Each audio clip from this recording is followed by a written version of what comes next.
Bukod po natin dito, patuloy po natin pinapaalala sa kanila, irerespeto po natin yung karapatan ng ating mga kababayan na mamahayag. Matagal na pong sinabi ito, wala pong pagpigil sa atin. Pero ganun pa man po, nakita po natin dito mga individual na ito na pinilit po nilang manakit, manira. At sabi nga natin po, manunog ng mga kagamitan po natin ng gobyerno at ng mga pribadong individual po. Sir, gaya nga nung kanina, kung ang una nilang ginawa, nagsunog sila doon sa may Ayala Bridge. Tama po ba? Yung van na nandoon na nilagay para hindi sila makapasok. Kasi sir, ang tagos nun, Malacanang na eh. Yung Ayala Bridge po, di ba? So talaga po bang sinadya na ilagay doon yun? Yung pong container van natin na yun po ay naandun po sa lugar na yun kung saan po inabutan po ito ng mga ralista. Ito po ay matatagpuan sa Ayala Boulevard Corner, Romualdez. Kung saan po may mga polis din po tayo doon na nakabantay. Ang hindi lang po natin doon, nakita po natin na, una po nakita natin na sinasaktan nila yung mga polis natin, binabato nila. At doon na po nag-umpisa, binato po nila ng mga pintura na mayroon pong hindi magagandang amoy. At nakita nyo naman po. At ito po ay hindi pwede ikaila. Dahil marami po tayong mga kasamahan na mamamahayag na nakakuha nito ng live. Marami din po tayong mga footages na nakuha na nagpapatunay po yung ginawa nila. Sir, ano pong group itong mga na-arrestong individuals? Initially po, nakuha lang natin information. Meron po ito ng mga hip-hop na gangster. Yun lang po yung nakuha natin.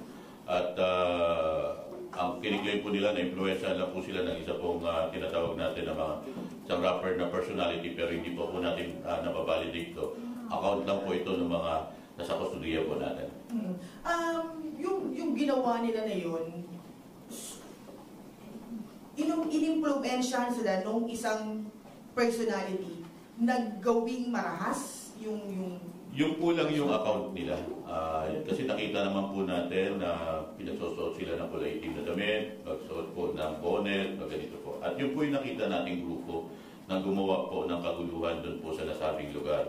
Dito po sila gumawa ng pananakit dito po sa kabaan po ng Ayala, Boulevard at Romualdez. At hanggang dumaretso po sila dito po sa may Mindiola hanggang dumating po sila ng Recto.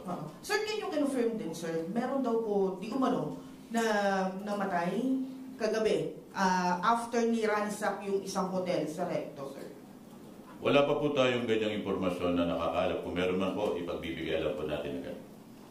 Pero doon sa initial damage, sir, sa kabuuan, doon sa ni-ransack na hotel, sa mga sinirang gamit, meron na po ba tayong kabuuang estimated na halaga, sir? So ngayon po, wala pa po tayong ganun. Ang nakita lang po natin, ano po talaga yung mga sinira nila. Meron po silang sinunog na container van. Meron po mga motorcycle ng police natin at mga private individual. Sinira din po nila yung mga ibang establishment sa kabaan po ng Recto. Kasama na po yung isang hotel dyan. Kasama na rin po yung isang opisina natin, ang District Mobile Force Battalion. Sinira din po nila at niransak po nila yon. Sir, doon sa kaguluhan, meron pong kumakalat na picture na suot nung isa sa nanakit sa pulis, yung parang flag, yung ng leftist, makakaliwa, sir. So, nahaluan po ba, sir? Isa po sa mga tinitignan natin yan, yung mga ganong informasyon po. Ang sa atin po dito, nakita lang po natin yung hayagang paglabag nito mga individual na ito. Ongoing pa po yung pag-iimbestiga at lahat po ng makukuha natin dito ay ipagpapibigay din, alam po natin sa ating mga kaibigan sa pamamayan. Last on my answer, gaano, ano po yung mga nakuha doon sa hotel na niransak at saka po yung amount, kung gaano karami minasaktan po ba, sir? Initially po, kinukunan pa po ng statement yung mga staff po ng hotel na yun. Pero sinasabi po nila, initially nakuha yung cellphone nila at iba pang mga valuable items po nila. So far po, ongoing pa po yung pag-iimbestiga, yung pag-account kung ilan po yung mga nakuha. Ang sa atin lang po, nakita po natin kung ano po yung ginawa ng mga individual na ito. Nakita nyo naman po yung paninira sa mga kagamitan ng gobyerno at mga pribado. Pati po yung mga street lights po natin doon sa kabaan ng Recto, sinira po nila, pininturahan po nila. Despite na nanawagan na po yung ama ng lungsod ng Maynila, na huwag po nilang gagawin yon. Pero sabi nga po, kinipit-galikat po nila ito at mas pinili po nila na manakit manira ng ating mga, malakit po ng mga kapulisan natin at manira ng mga kagamitan po ng mga pribado at ng ating pong gobyerno. Sir? Major. Sir, morning. Sir, yung mga nakaitim na sinasabi nyo na naka-bonnet pa, base sa investigation nyo po, dala ba ito ng mga ibang mga protesters? Kumbaga, bit-bit ba nila ito o ito ay bagong grupo na talagang ang gusto lang ay manggulo doon sa ginawang protesta?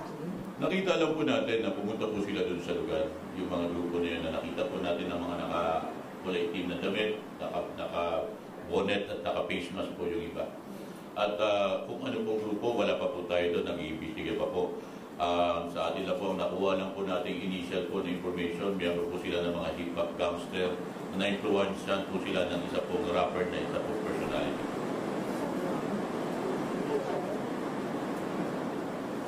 Major, ilang ko lang po, yung nagulo po dun sa Ayala Bridge, nagulo po sa Benjola, isang grupo lang po ba ito?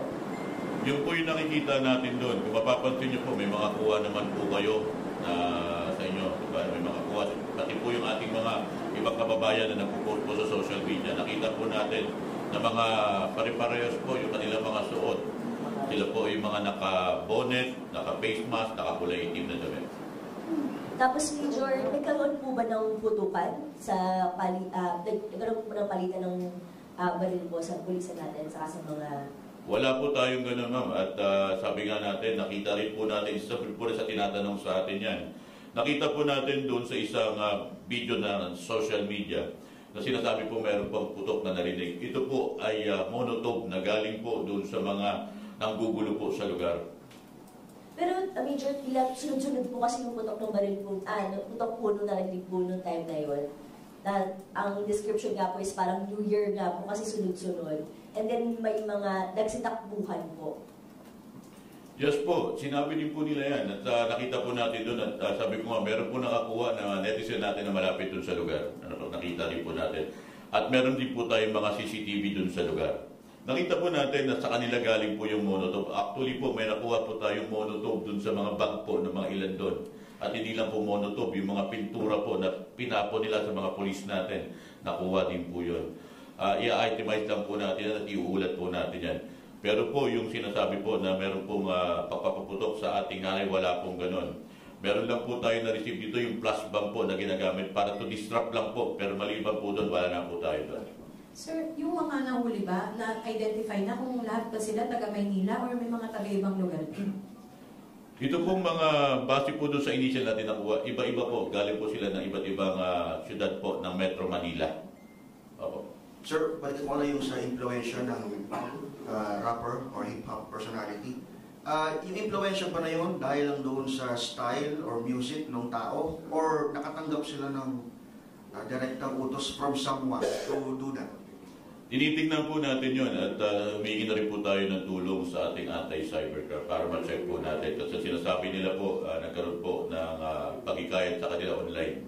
Ang sa atin po, magkakaroon po tayo ng pag-iimbestiga at hindi po tayo papayag na hindi natin mapapanagot at talaga may hayagang pong paglabag sa batas. Ano sir yung pagkikayat online? Pwede bang pa-sponsor?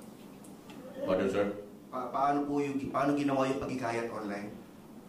Sa ngayon po, hindi ko muna po paaaring banggitin sa inyo. Kayo naman po makikita niyan doon po sa pag-explore nyo ng social media. May makikita po kayo mga posting doon. Hayaan muna natin po na magkaroon po kami ng pag-iimbestiga. Matukoy po natin yung kung meron po talaga siyang nilabag.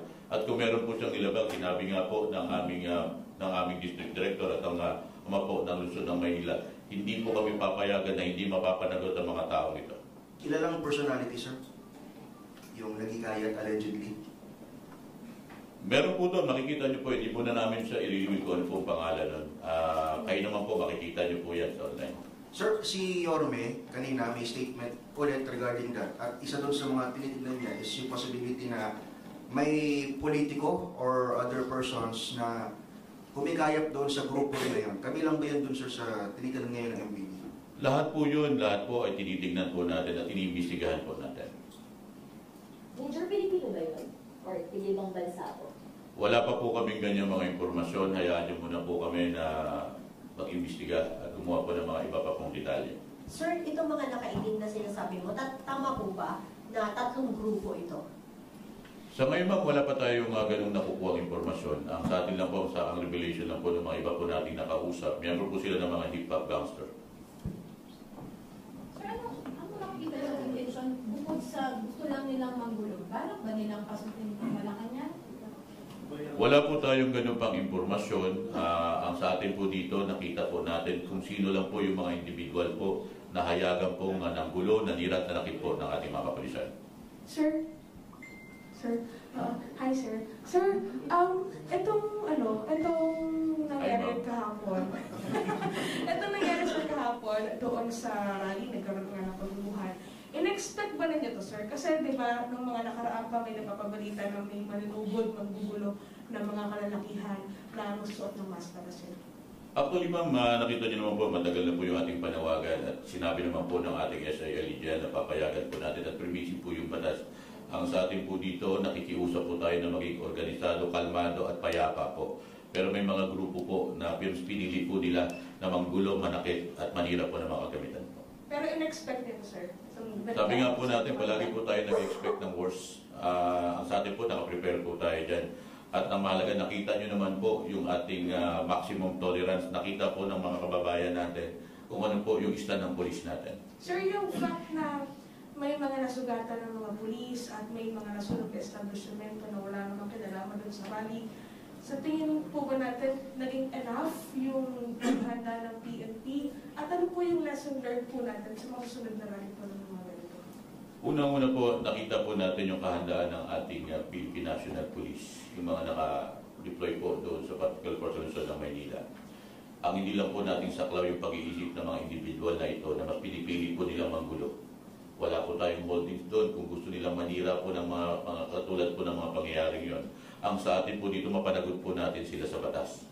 At malaman po nila na meron pong batas tayo sinusunod. At sabi nga, we need to follow the rule of law po.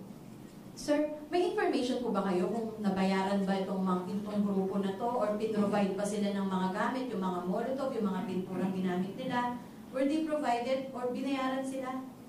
Ang tingin po talaga natin, may mga paghahanda po sa kanila kasi nakunan po natin sila ng mga monotop at saka mga pintura at iba pang panunog.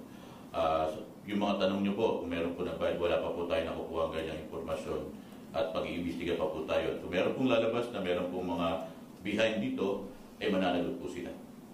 Sir, as for now, sir,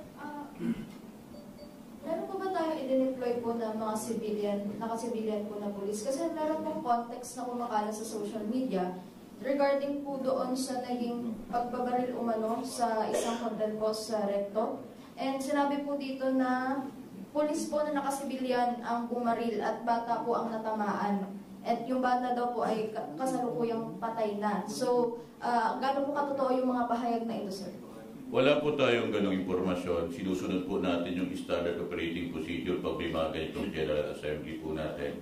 At alam po ng kapulisan nyo yan kung ano po. Mataas po yung pagrespeto natin dito po sa freedom of expression ng ating mga kababayan na ginagarantihan po ng konstitusyon natin.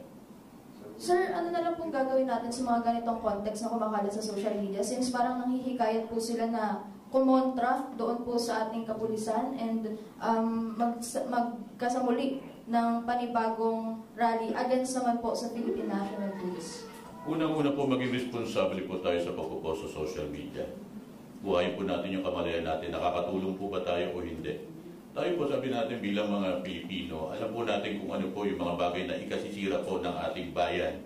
Ang pakiusap po natin, tulungan niyo po yung Philippine National Police na ingatan po natin na yung ating pong presensya dyan ay para imitin na lang po natin yung katahimikan, katatagan po ng ating pong lugar. Major, last na po sa akin. Na-account po natin yung arrested, saka po yung mga police po na na-injure. May mga na-injure din po ba ng mga protesters? Sa ngayon po, ang meron lang po tayong hawak-hawak pa lang po informasyon. Initial pa lang po ito, yung 93 po nating mga PNP personnel na nasaktan po. At ngayon po, yung iba ay nakakumpay pa po sa hospital natin. Sa protesters po, wala tayo. Sa ngayon po, wala pa po kami mga ganong information. Sir, may tanong si Mark. Sir, good morning. Good morning, Sir, since may mga na-arrested kayo, sir, yung nag-impluensya dun sa mga rallies na hip-hop gangster din, sir, is the MPD considering na file din ito ng case? Kung makakakita po tayo ng basihan at may hinting bigat po, sasampahan po natin siya ng kaukulang reklamo base po sa kanyang ginawa. Sir, dun sa mga na-arresto na mga minor, sabi niyo, sir, parang up to determination pa ng discernment. Paano ma-determine yun, sir? Paano sila i-release sa custody? Saan sila dadalhin since mga minor sila? Dahil po mga minor po sila, dinala po natin sila sa Manila Social Welfare Department. At yung mga social worker po, magkakandak po dito ng description po nila, yung pinatawag po natin na determination of discernment. At kung lalabas po na to na they acted with discernment, mananagot po sila sa batas. Paano de-determine yun, sir, na meron silang discernment? Yes po, may proseso po tayo dyan at yan po ay ginagawa ng mga social workers po natin. Sir, ano yung common denominator ng mga na-arresto na kabataan? May iba nagsabi na inaya lang daw sila ng mga barkada and wala silang knowledge prior dun sa kilos protesta, sir. Marami ba kayong nakuha statement na ganun sa mga kabataan? Ang nakuha lang talaga natin yung statement dito, nakita natin yung mga suot nila, kalimitan dito nakasuot sila ng kulay itim, naka-bonnet, naka-face mask, at yun nga, yun ang isa sa mga nakuha nating information. Sila yung mga miyembro ng mga hip-hop gangster na na-influensyahan lang sila. Youngest, sir, na minor? Pardon, sir? Youngest na nahuli nyo? Sa ngayon, sir, meron kasi tayo ditong dalawang minor, ibig sabihin yung 12 years old below. Ang dinala po natin sa Reception and Action Center po. Sir, last na sa part ko, sir. Sir, ang sabi ng PCO kahapon, mga tulisan at posible umanong may nag-utos, sir. How would you describe, sir, yung mga rallies na ito, sir? Would you agree with the term tulisan? How would you classify them, sir?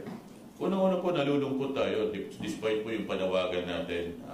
Sabi nga natin, nakita po natin na naging maayos naman po talaga yung ating pagmalakihang pagpupulo po rito, pagkasama-sama dito, pagpapahayag po ng saloobin dito po sa Luneta. Meron lang pa talaga pong grupo na mas pinili po nilang manggulo dito po sa naganap po natin na pagtitipon-tipon po.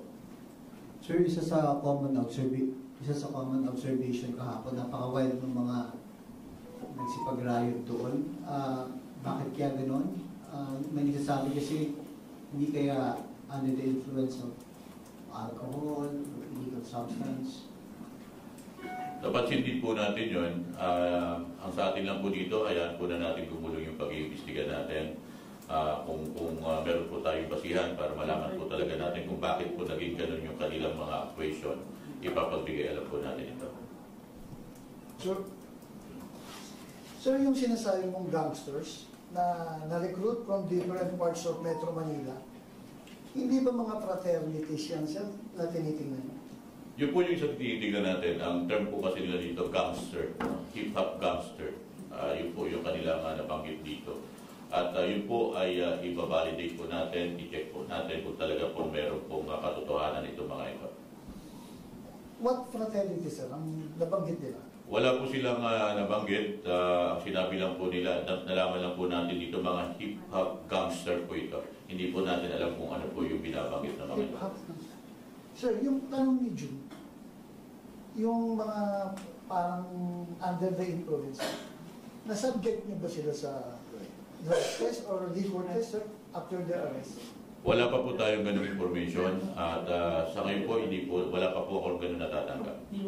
Sir, magto 12 hours na, baka mawawala ng epekto ng kung lasing. Ang sa atin po dito, sinusunod po natin yung proseso ng pag-iimbestiga at makakaasa po yung mga nakasakustudiyan natin, irerespeto po natin yung kanilang mga karapatan. Sir, last na lang. Very prepared kayo yesterday, pero hindi niyo nakita yung possibility na, sabi mo may mga dalang bags na may molotov, spray paints, and others. Hindi ba na-check ng mga nakadeploy doon na undercover officers, sir? Unang-una po, yun po yung isa sa mga panawagan natin sa ating mga kababayan na nandun po sa Luneta, na kung sakali po may mapapansin po sila ng mga kainay-nalang individual. Isa rin po sana sa recommendation natin yan na huwag na po magdala ng mga bag Kaya lang po sabi natin, hindi natin na mapipigilan yung mga pumunta dyan sa lugar na yan at magdala ng mga ganon. At nakita lang po talaga natin na meron po talagang grupo na mas pinili po nilang manggulo, manakit at manira po. So, next time na magkaroon uli ng ganyang massive rally, you will recommend na wag na magdala ng mga bags, sir? Depende po yun sa magiging assessment po ng leadership po ng MPD at ng NCRPO po. Thank you, sir. So, sa ganito nangyari kasi, yung parang naka-complicate pa lalo na hindi nakikita yung mga mukha nila. The next time ba, ang PNP may balak na magpatupad na hindi na, umpisa pa lang, hindi na pwede ganitong may mga takip ang mukha. Isa po sa ikukonsidera natin yan, pero sabi nga po, may mga susunod po tayo mga protocols dyan. At depende po yan sa magiging assessment po ng ating pong organization. Sir, sorry for the lack of better term, pero I don't know, hindi ko kung I-update nyo rin. Yung failure of intelligence po, dahil ang laki ng rally din, ito po, sabi nyo nga panawagan pa kayo, pero hindi nyo ba, sabi nga niya, is hindi nyo ba na-anticipate na mangyayari to? Sabi nga po, we prepare the worst po. We wait for the best. Ang sa atin po dito, nakita po natin yung ating mga kapulisan nandun. As early as 3 a.m. nakadeploy na po tayo. Doon sa lugar po ng Luneta, ng Mindiola, at iba pa pong parte ng Luzon ng Maynila. Hindi po natin sinasabing na perfect natin lahat. Nakikita po natin kung paano po yung mga i-adjust natin. Hindi po natin saklaw yung pag-iisip ng mga individual na ito.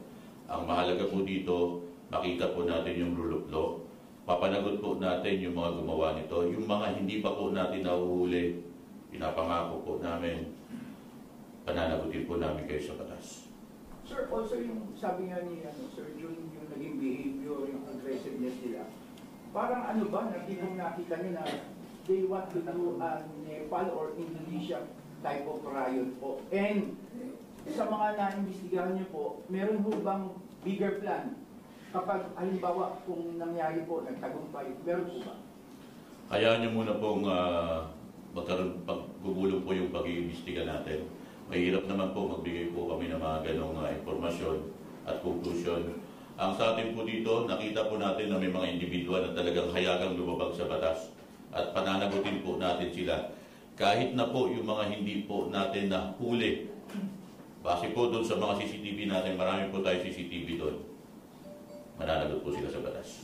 Sir, yung personality na sinasabi po ninyo, na-check nyo na po, may initial check ng background kung talagang ano siya sa may political colors or affiliated siya sa anumang political party or groups? Sa ngayon po, wala po tayong ganong informasyon. Yun lang po yung nakuha nating accounts base po dito sa mga nasa kustodiya natin. Thank you, sir. Salamat po.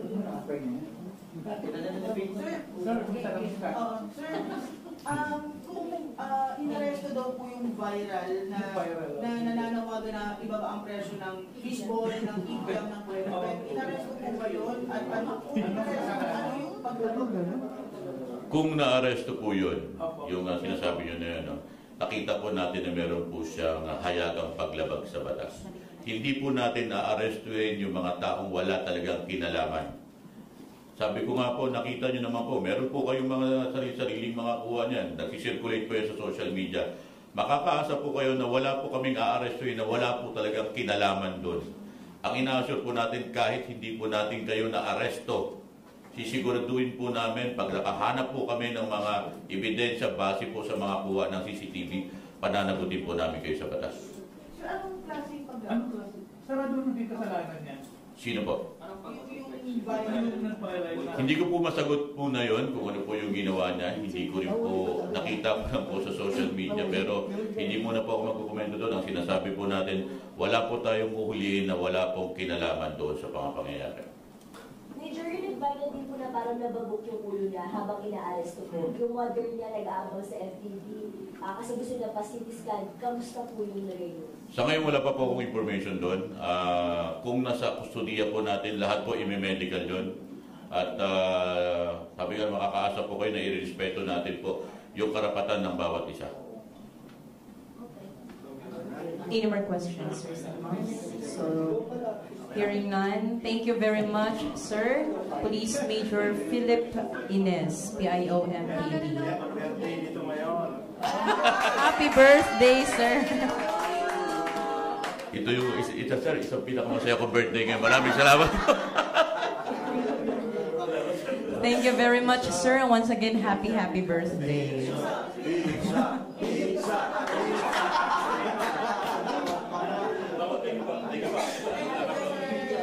Now let's proceed to our next resource speaker. May we call Police Colonel Crisaleo R. Talentino, Executive